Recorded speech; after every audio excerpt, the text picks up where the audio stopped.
as a prime minister during the convention in Finland on the 2nd of December 2024 will also ratify and assent to the United Nations optional protocol to the Convention on the Right of the Child on the Involvement of Children in Armed Conflict. We will ratify this treaty and abide by it, not like the Nigeria terrorist state are doing in the northern Nigeria. On this 2nd of December 2024, as we declare raising a document for the restoration of independence of Biafra, the Biafra government will ratify and consent to the United Nations optional protocol to the Convention on the Right of Child, on the sales of children, child prostitution, and child pornography. Like under Nigeria, these are not crimes. Why Nigeria assent and sign into these particular treaties, they do not even know the value. They do not know the value in the society. They do not know how it helped to shape society to become a better society like you have in Europe. Like one of the criminals in IPOB, Nigeria, was surprised why Simon Ekpa is making all these utterances in the name of fighting Biafra and nobody is disturbing him. But his uncle shared a nude of a child in Germany, and he has been in the court for the past 5 years. As a Nigerian criminal, this man does not understand that sharing any child pornography is a serious crime. And there is where that particular law was derived from. Under this particular treaty, under the United Nations, the optional protocol to the Convention on the Right of the Child on the sales of children and child prostitution and child pornography. He didn't know it's a crime because he is a product of Nigeria. So Nigeria does not respect international law, and that is the reason, that is one of the reasons there are anarchy, insecurity, and all manner of atrocities in Nigeria, and they do not see most of these things as crime. So they come to Europe, they commit these crimes, and they are wondering why police is after them. We will ratify these laws, teach the people what is right and wrong, and make our society a sane and more saner place to live. My fellow Biafrans, on the 2nd of December, alongside other dignitaries that will embrace our convention all over the world, they will witness and observe the Biafra government assent and ratifying the United Nations optional protocol to the Convention on the Right of Child on a communication procedure. We will also, on that 2nd of December, ratify the United Nations optional protocol on the Convention Against Torture and Other Cruel, Inhuman, and Degrading Treatment or Punishment.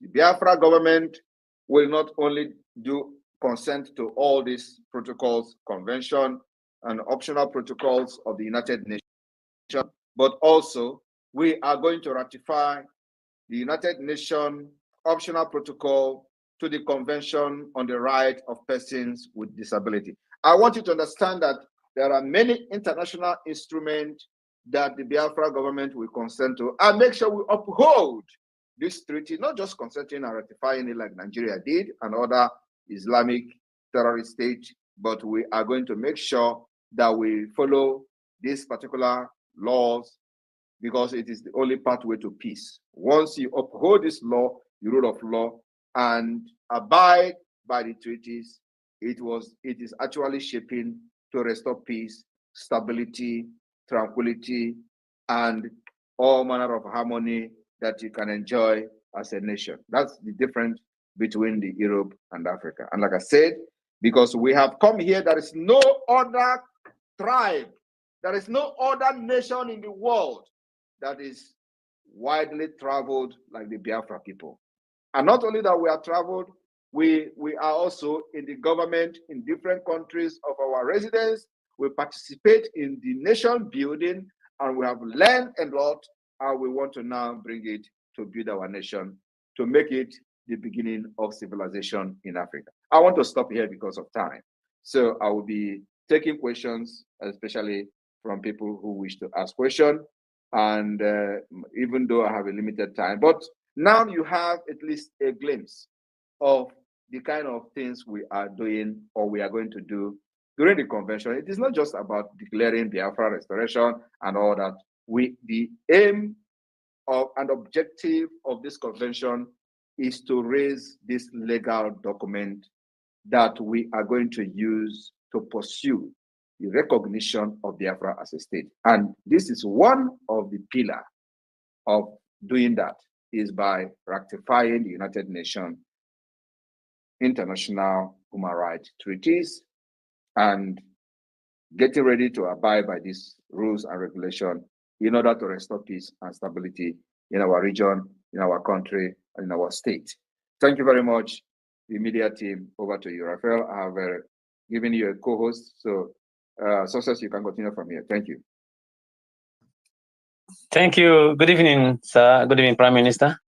And good evening, fellow Biafrans. All protocols do observe here. All ministers of the Biafran Republic government in exile and the de facto government in homeland, you are welcome to this very press briefing by our Prime Minister, making bold of our steps ahead of 2nd of December. And as you can just hear from him, it is not just go to Finland and make a declaration, then raise a document, start sending to countries for recognition, but also to be part of the legal binding force that binds other nations, which made that very singular forum called United Nations. And there are a whole lot of it, as he has named them here, which Nigeria was in a hurry to become part of. They don't read the treaties, they don't read the agreements, they never read the backgrounds of what they're about to sign. They already signed it because they want to be part of the United Nations and also make part of the United Nations Security Council. And back home, they are disobeying the treaties they sign, which also form the nucleus part of their own constitutions. The centerpiece of their constitution is deriving from all these rights named by our Prime Minister this evening, and they don't even respect their own constitutions. How do they respect an international treaties, which they never read the background? So, according to our Prime Minister, he has assured us that we shall be part of all these agreements and treaties and bring first-hand civilization in Africa, not only Sahel, but in the whole of Africa, because it is only us that can be able to obligate and make this possible. So, Prime Minister, thank you very much. I know the 2nd of December is going to be whole lot of power-packed activities, which shall appear to the world as a surprise. Thank you very much. Deputy Minister of Communication, Mazi Raf Ajare. Welcome, sir, and unmute yourself, please. Yeah, thank you. Good evening, sir. Good evening, my Prime Minister. Good evening, fellow Biafrans and lovers of freedom. You're all welcome to this wonderful occasion of being with our Prime Minister to receive the blessings of Biafra, and we can see how far we are going. And obviously, we are very close home. We are very close home, and I give Chuko Kabiama the glory. Thank you so much, Success, and everyone that is in this space. Please, Prime Minister wants to engage every one of us. As you have listened to all that he has said, please, based on what he just discussed, please bring your questions and go straight to the point. As the hands are being raised, I will respond to you accordingly. Please, as you will finish your questions, you just go down to listening mode so that the next person will be able to come up. First on this space will be Triple M. Triple M, please unmute yourself. You have at least 1 or 2 minutes to bring your questions and make it all right. snappy.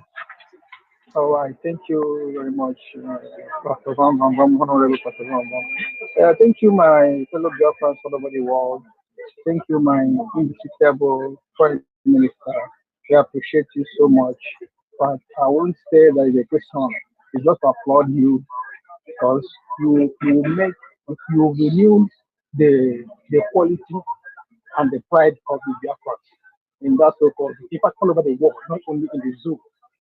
Well, I just want to ask you this question. I know it's not in line with what we are discussing actually, but it's with regards of what the criminal OBJ said during the time they captured our leader, they kidnapped him. So he made a statement that they made a very big mistake. The guy in Finland is more deadlier than the person they captured.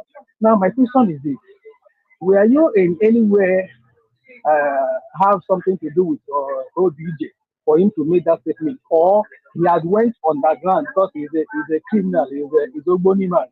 Because sometimes you do tell the criminal IPOB Nigerian before you fight, you go to your village, kick out to your gods or whomsoever to tell you who you are.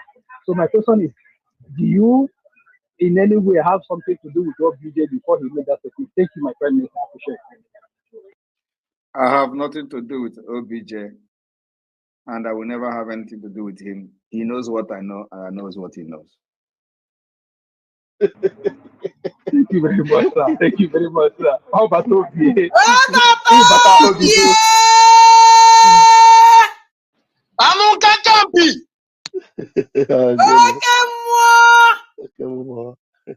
I don't even Thank you. understand there. Wo. There won't. Do you have any question for the Prime Minister? Please use the privilege of your voice out to ask, please. Go ahead. Biafra na vuna na bato bie no no way.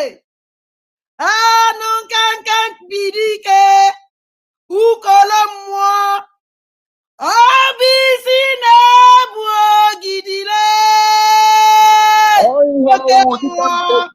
Oke mwa. Obato bie. Eza batado bindewo. Okay, they just have eulogies for the Prime Minister, and that suits our PM because we are really blessed to have you, sir. And honestly, you don't understand how blessed. All right, wonderful people. Welcome back to this wonderful channel where we'll bring you back-to-back update and information as to the hot. Information where they drop from my table. I go to drop today's own with evidence of video. You go to see them with the welcome in the show live. As it be, Biafra Liberation Army don't capture one Nigeria Air Force personnel. You know, sometimes this energy them boys, and then they surprise me. You know, go they fight with person will pass you. Even Annie of Biafra is fighting with these Biafra soldiers. It's just that these Fulanis don't understand all these things. But anybody on when they want, there are people who owns the land. You can't come and be fighting them. Even 1967 to 1970, I say Alsa Bataloka. The Hausa people that came to Oka did not know what stopped them, and they fought them too. Meanwhile, make I carry you go to that information. Biafra Liberation Army has captured Nigerian Air Force personnel during a gun battle in Southeast region, though Newsband newspaper could not independently verify the actual place the Air Force personnel was captured. But Mr. Simon Ekpa, the Finland-based agitator, posted a video of the frail-looking officer eating gari and soup on his official S handle on Thursday. I go drop the video. Just follow this broadcast to the end. I go drop the video at the end of this broadcast. Make you see him. The Prime Minister of the Biafra Republic government in exile also confirmed that the captured officer hails from Niger State, north central of Biafra. But one significant thing you should understand about the Biafra Liberation Army is that they are not there for violence. In as much as this guy is from Niger State, from the North Central, they did not buy that guy. They still gave him gari, they still gave him soup, they still gave him water to be able to at least revitalize himself. And this will show you that these people are not there to just do anyhow. They are there just to protect the land. Of course, you know the work of the military is to protect the nation from external and internal insurrection. And this is what these people are doing. As it be, Biafra Liberation Army feeding the terrorists Nigeria Air Force at Air Force who came to kill them but was captured by attention is the meat in the hardship of Biafra Defense Force is feeding these terrorists with too much meat inside plates. The man is from Niger State. He is even drinking bottle of water. See his mustache, Ekpa said in the post. Military authorities are yet to issue any official statement confirming or denying the development. Meanwhile, the ominous action of Ekpa, who has been leading the campaign of the secession of Southeast region from Nigeria since Nnamdi Kanu was taken into custody by the authorities, has resulted in a lot of things, death of scores of security operatives and destruction of properties. Also, billions of naira have been lost in the region as businesses keep losing down over the perennial counterproductive sit at home and its security consequences. I go drop that video to you. All those English where they see there, we say somehow you know that a child that does not know how to cry will be crying ee. So that English is to say that Ekpa is really peppering the Nigerian government, them boys. As it be, the man Obi Agocha, he said if bail can be granted to Mazi Nnamdi Kanu, that he is willing to countersign Obi Agocha or Mazi Nnamdi Kanu. Now Obi Agocha will be lawmaker. Now in the tongue this one. In a landmark ruling, the Nigerian Supreme Court has overturned a lower court decision to revoke the bail of Nnamdi Kanu, the leader of the indigenous people of Biafra, IPOB. The decision hailed as a victory for justice acknowledged the extraordinary circumstance that led to Kanu's departure from Nigeria while on bail. The case has been closely watched with significant political and public interest. The lower court has previously revoked Kanu's bail, arguing that his flight from the country was an act of evasion. However, the Supreme Court has ruled that Kanu's actions were justifiable due to the severe threat to his safety. Federal lawmaker Honorable Obi Agocha, in an interview with Arise TV, praised the ruling, explaining that the court considered the context of a military raid on Kanu's residence in 2017, which occurred while he was out on bail. The raid reportedly involved a forceful entry and ransacking of Kanu's home, raising serious concern about his security. The Supreme Court held that under the circumstances, Kanu's action of running away was justifiable, Agocha stated, emphasizing that the military's action created a hostile environment that threatened Kanu's life. According to the court, Kanu's escape was a necessary measure to protect himself and should not be interpreted as defiance of the law. Agocha highlighted the significance of the ruling in recognizing the broader human rights implications of Kanu's situation.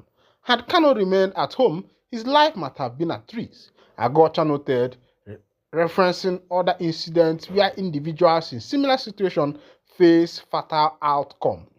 In a gesture of support, Agocha expressed his willingness to back Kanu's potential release. If bail can be granted to him, I am willing to countersign that bail, he said, underscoring his belief that Kanu's departure was as a reasonable and necessary response to an extraordinary threat.